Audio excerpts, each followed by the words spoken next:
His own soldiers call him the butcher. Now Zelensky may be about to sack him. Ukraine's commander-in-chief is fighting a war on two fronts, against Russia on the battlefield and against his own defense minister inside Kyiv.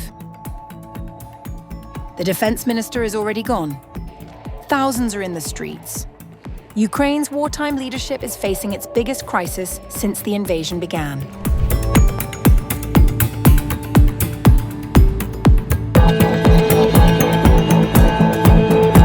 The biggest political crisis of Volodymyr Zelensky's presidency may no longer be unfolding on the battlefield, but inside Ukraine's own military leadership.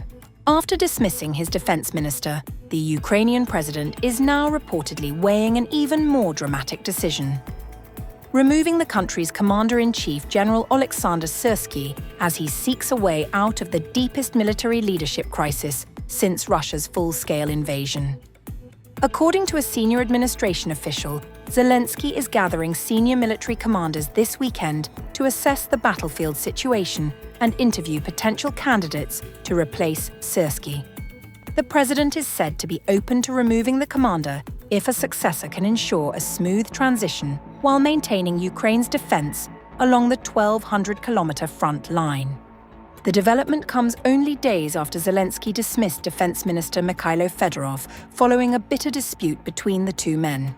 Fedorov later revealed that Syrskyi had presented the president with what he described as an ultimatum demanding his removal. What decisions were proposed at that time?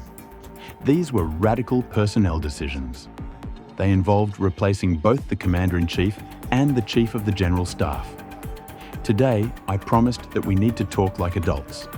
In fact, we have no other choice if we want to defeat the enemy asymmetrically with minimal losses. When the president said he did not plan to replace Commander-in-Chief Oleksandr Syrskyi, that was his decision as Supreme Commander-in-Chief. And I fully agreed with that decision. I said, well then, I'll learn to work with him because, after all, our client is the Ukrainian people.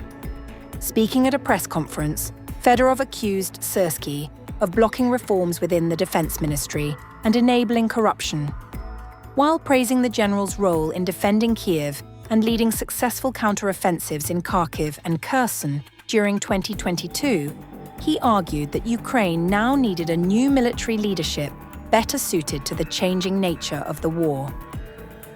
Fedorov maintained that drones, automation and technological innovation had become the future of modern warfare, while Syrskyi remained committed to a more traditional strategy centered on assault infantry and artillery.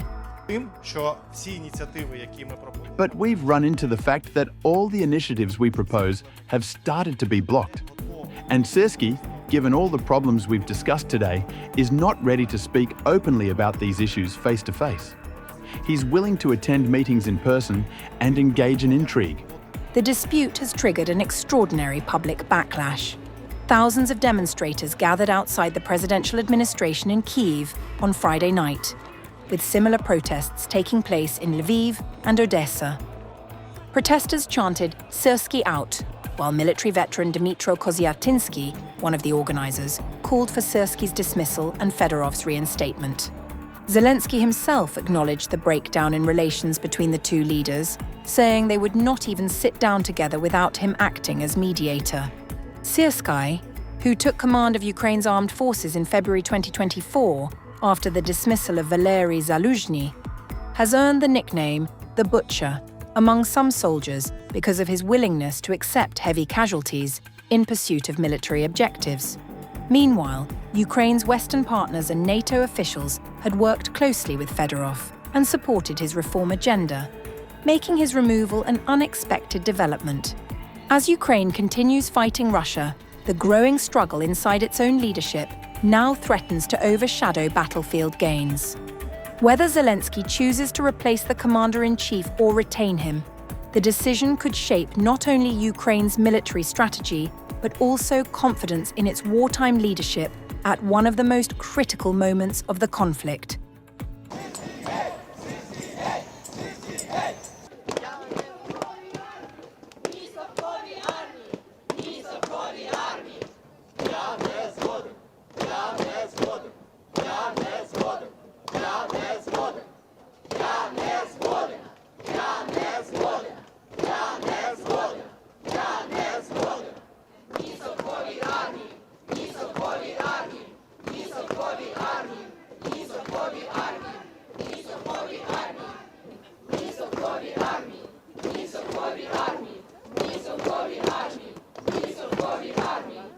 Влада – це народ!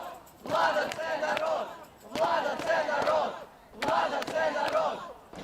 Більшості суспільства ситуація виглядає так, що більш зручного генерала, такого яким є Сирський, вирішили залишити, а більш незручного міністра і ефективного, яким був Федоров, вирішили поміняти, оскільки він був занадто сильним реформатором, який, можливо, в очах президента якимось чином міг би повпливати на, не знаю, наприклад, стати на наступних виборах президентом або ще щось.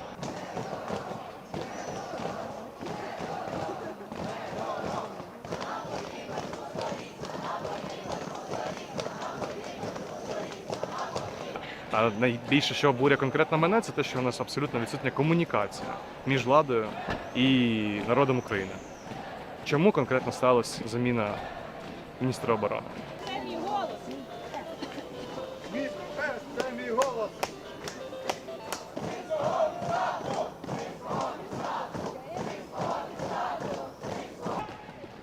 Я дуже вірю і сподіваюся те, що все-таки влада почує народ, почує вимоги народу, тому що це не бажання народу не заради чого, це заради життів наших військових, заради цивільних, які живуть кожен день під обстрілами. Нам не все одно! Нам не все одно! Нам не все одно! Нам не все одно! Влада – це народ! Влада – це народ! Влада – це народ! Влада – це народ! Зараз влада потребує можливо, якогось перевантаження, але збереженням тих людей, які ефективні на своїх посадах, які приносять цій країні результати як для військових, так і для цивільних.